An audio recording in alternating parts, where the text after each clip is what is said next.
जब भूख और प्यास से दोनों बैल व्याकुल हो जाते हैं तब और निकलने का कहीं उनको कोई साधन नज़र नहीं आता, तो फिर से वो एक बार ये प्रयास करते हैं कि हम यहाँ से मुक्त हो सकें, इस कैद खाने से हम बाहर निकल सकें। बाड़े हीरा मजबूत था और वह मोती से कहता है कि क्यों ना हम इस बाड़े की दीवार को तोड़ने का प्रयास करें, अगर यह दीवार टूट जाती है तो हम इससे आज़ाद हो जाएंगे।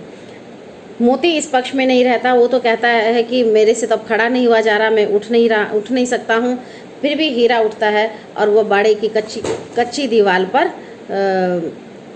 अपनी सींग से ठोकर मारना शुरू करता है और उस जैसी वो चोट करता है उस पर तो एक पपड़ी उसकी उखड़ करके गिरती है, तो उसका साहस और ज़्यादा बढ़ जाता है। फिर वह दौड़ दौड़ करके दीवारों पर चोट करने लगता है, हर चोट में थोड़ी थोड़ी मिट्टी गिरने लगती है। उसी समय कांजी हाउस का चौकीदार लालटेन लेकर हाजिरी लेने के लिए आता है। पशुओं की प्रत्येक दिन हाजिरी ली जाती है। प्रश्न एक आता है आप लोगों के पास कि पशुओं की हाजिरी क्यों ली जाती थी। तो पशुओं की हाजिरी इसलिए ली जाती है ताकि वहाँ पर कितने पशु हैं, अभी समय में वर्तमान समय में कितने पशु वहाँ पे उपस्थित हैं, इसका एक रजिस्टर तैयार करके रखा जाता है। कितने पशु कांजी हाउस में आए, कितने अभी वर्तमान समय में हैं, कितने चले गए, कितनों के उनके मालिक छुड़ा कर ले गए, या कितने ऐसे हैं कि जो मर गए। तो उन सब का एक रिकॉर्ड उनको अपने पास रखना पड़ता था, इसीलिए वह प्रत्येक दिन पशुओं की हाजिरी वहाँ पर लिया करते थे। वो और जब उसने देखा कि उज्जड़पन हीरा का कि वो दीवार को तोड़ रहा है, तो उसको आकर के मोटी मोटी रस्सियों में बांध करके चला गया। मोती ने भी पड़े पड़े कहा कि अच्छा हुआ मार खाई, मिला क्या, कुछ भी नहीं, और मोटी मोटी रस्सियों में बंध गए हो। ऐसा जोर मारना भी किस काम का है कि जो हमें बंधन पड़ जाए। तो उसने कहा कि जोर तो मैं मारता ही रहूँगा। हीरा कहता है जोर तो मैं मारता ही रहूँगा, चाहे कितने भी बंधन क्यों ना पड़े, चाहे जान से हाथ धोना पड़े। तो हीरा कहता हाँ, चाहे जान से भी हाथ धोना पड़े, इसकी मुझे परवाह नहीं, मरना तो है ही। सोचो अगर ये दीवार टूट जाती तो यहाँ पर हमारे कितने भाई बंद हैं, वे सारे के सारे छूट जाते। ऐसे लगता है जैसे किसी के भी देह में जान नहीं है। 2-4 दिन यही हाल रहा तो ये सारे के सारे बेचारे मर जाएंगे। लेकिन अगर हम कामयाब हो जाते इस दीवार को तोड़ने में, तो हो सकता था कि इन सब की जान बच जाती, ये लोग इस कैद खाने से बाहर चले जाते।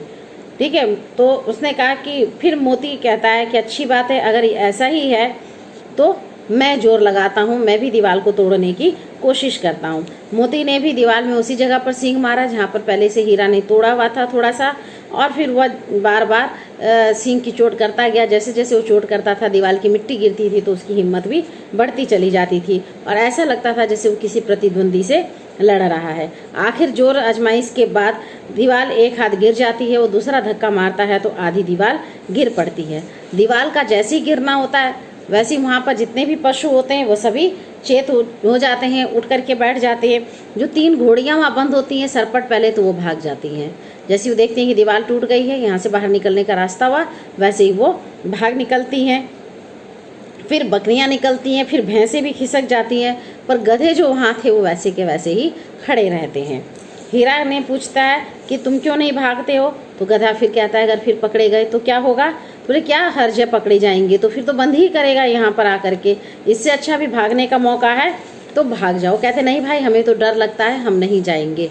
आधी रात से ऊपर हो चुकी थी, अभी दोनों गधे खड़े सोच रहे थे कि वो भागे या ना भागे, लेकिन मोती अपने मित्र की रस्सी तोड़ने में लगा हुआ था। फिर वो जाता है और सींगे मार करके दोनों गधों को उठाता है, उन्हें भी बाहर भगा देता है। लेकिन जब वो रस्सी तोड़ने में कामयाब नहीं होता, रस्सी उससे नहीं टूटती, तब वह अपने दोस्त के पास, अपने मित्र के पास, हीरा के पास आकर के बैठ जाता है। हीरा उससे कहता भी है कि तुम भाई मुझे छोड़ करके चले जाओ, तुम तो आज़ाद हो सकते हो, खुले हुए हो, क्या पता फिर इस जन्म में कहीं हमारी भेंट हो जाए या ना हो, लेकिन तभी तो तुम्हारे पास मौका है, वह तुम जा सकते हो। लेकिन वह आँख में अपने आंसू ले आता है मोती और कहता है कि तुम मुझे इतना स्वार्थी समझते हो मित्र कि मैं तुम्हें विपत्ति में छोड़ करके चला जाऊँ। आज एक दिन जब मैं विपत्ति में पड़ा था तो तुम मुझे छोड़कर नहीं गए, आज तुम विपत्ति में पड़े हो तो मैं तुम्हें छोड़ करके कैसे चला जाऊं। हीरा कहता भी है कि तुम्हें बहुत मार पड़ेगी क्योंकि सब समझ जाएंगे कि ये तुमने ही किया है। तो बोले इसकी क्या चिंता है, मेरे लिए तो इतना ही काफ़ी है कि वो 9-10 प्राणियों की जान बच गई जो यहाँ बंद थे, वो भी तो हमें आशीर्वाद देंगे ही, हो सकता है कहीं उनके आशीर्वाद से भी हमें मुक्ति मिल जाए, उनके आशीर्वाद से हमें फिर एक नया जीवन मिल जाए। भोर होते ही जब चौकीदार और कर्मचारी आते हैं तो ये तो बताने का विषय है ही नहीं कि उस समय क्या खलबली मची होगी। फिर उसको मोती को भी रस्सियों से बांधा गया और दोनों की खूब पिटाई भी की गई। 1 सप्ताह तक दोनों मित्र वहाँ पड़े रहे। उन्हें कोई दाना चारा नहीं मिला, कुछ नहीं मिला खाने के लिए, और सिर्फ एक बार पानी उन्हें दिखा दिया जाता था, बस यही उनके जीने का आधार था। दोनों बहुत दुबले हो गए थे, हड्डी हड्डी उनकी उग आई थी और अब वो ठीक से खड़े भी नहीं हो पाते। एक दिन फिर डुग्गी बजने लगती है बाड़े में, यानी उनकी नीलामी होने लगती है और उन्हें बाहर निकाला जाता है। बहुत सारे लोग आते हैं, उन्हें छूते हैं, देखते हैं, लेकिन निराश होकर के चले जाते हैं कि ऐसे मृतक बैलों को खरीदार कौन हो सकता है, कौन उन्हें खरीद सकता है। सहसा एक दाढ़ी वाला दड़ियल आदमी आता है। उसकी आंखें लाल थी, मुद्रा अत्यंत कठोर थी। उसे देखते उसने दोनों मित्रों के कुल्लों में उंगली गोद करके मुंशी से बात करने लगा और उनका चेहरा देख करके अंतर्ज्ञान से दोनों मित्रों का दिल कांप उठा। वो समझ गए कि ये कौन है और उसे क्यों खरीद रहा है। हीरा अब कहता है कि हम बेकार ही अपने घर से भागे, अब तो यहाँ पे हमारी जान बचनी मुश्किल है। लेकिन मोती कहता है कि भगवान सबके ऊपर दया करते हैं, फिर वो हमारे ऊपर दया क्यों नहीं करेंगे। हीरा कहता है भगवान के लिए तो हमारा जीना और मरना बराबर है, चलो अच्छा ही है, कुछ दिन उसके पास तो रहेंगे। एक बार भगवान ने उस लड़की के रूप में हमें बचाया था, क्या अब ना बचाएंगे। फिर कहता है अच्छा चलो, जब भगवान ने सोच ही लिया है कि हमें मरना ही है तो चलो मर करके हम कम से कम भगवान के पास तो जा करके रहेंगे। एक बार एक लड़की के रूप में भगवान ने हमें बचाया, हमारी रक्षा की, तो क्या शायद वो अब हमें नहीं बचाएंगे। मोती कहता है कि ये देखना, ये छुरी चलाएगा। तो बोले क्या चिंता की क्या बात है, हमारा तो खाल मांस हड्डी सींगे सब किसी न किसी के काम आ ही जाएंगी। नीलामी के बाद जब दोनों उसके साथ चले तो दोनों की बोटी बोटी कांप रही थी, भय से उनका पैर नहीं उठता था, लेकिन फिर भी वह मार के डर से गिरते पड़ते किसी तरह से चले जाते थे। रास्ते में उन्हें बहुत सारे जानवर दिखते हैं जो खेतों में चारागाह में चर रहे होते हैं, बहुत खुश होते हैं। दोनों के मन में भी पीड़ा का भाव आता है कि देखो ये हमारे कितने संगी हैं, हमारे ही साथी के हैं, लेकिन फिर भी ये लोग कितने खुश हैं, कितने चपल हैं, कितने चंचल हैं। लेकिन इनको ये नहीं पता कि इन्हीं का भाई बधिक के हाथों जा रहा है, जिसका वध हो जाएगा। शायद वो अब हमें बचाने के लिए कुछ भी प्रयास नहीं करते। लेकिन सहसा उन्हें ऐसा लगता है कि अरे ये तो कोई परिचित रहा है, जिस रास्ते पर हम आ रहे हैं ये चीज़ परिचित है लगता है। अब वो कहते हैं हाँ ये वही बाग है, वही खेत हैं, वही सब कुछ है। प्रतिक्षण अब उनकी चाल तेज होती जाती है, थकान दुर्बलता सब उनकी गायब हो जाती है। अब उन्हें कुआं भी दिख जाता है कि हाँ यही कुआं है जहाँ से हम पानी भरते थे, वो देखो हमारा घर नज़दीक आ गया। तो हीरा कहता है भगवान की दया है कि भगवान ने एक बार फिर हमें बचा लिया, हम उसी रास्ते से जा रहे हैं जिस रास्ते पे हमारा घर पड़ता है।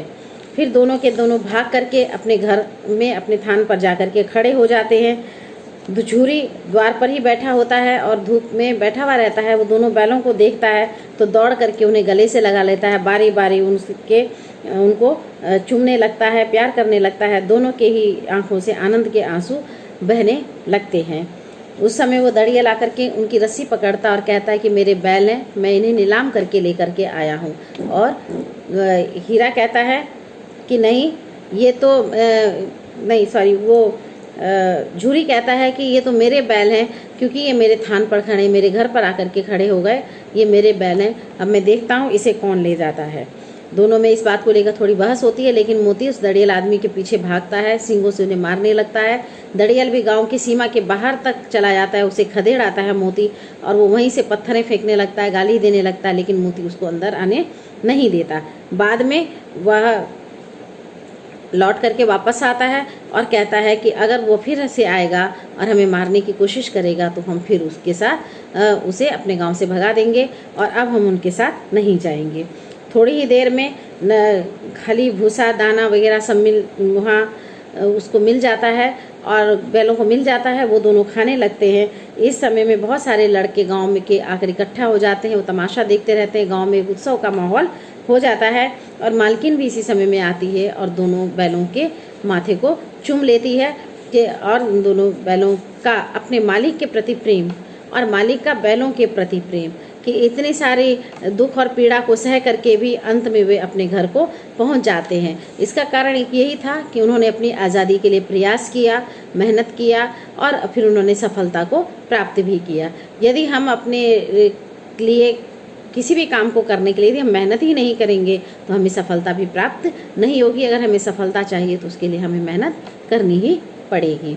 यहाँ पर ये कहानी समाप्त होती है और इस कहानी से जो हमें सीख मिलती है कि हमें हमेशा अपनी आज़ादी के लिए तत्पर रहना चाहिए, अपने काम के लिए हमेशा तत्पर रहना चाहिए और जब तक हम किसी भी चीज़ के लिए परिश्रम नहीं करेंगे तब तक हमें सफलता प्राप्त नहीं होगी।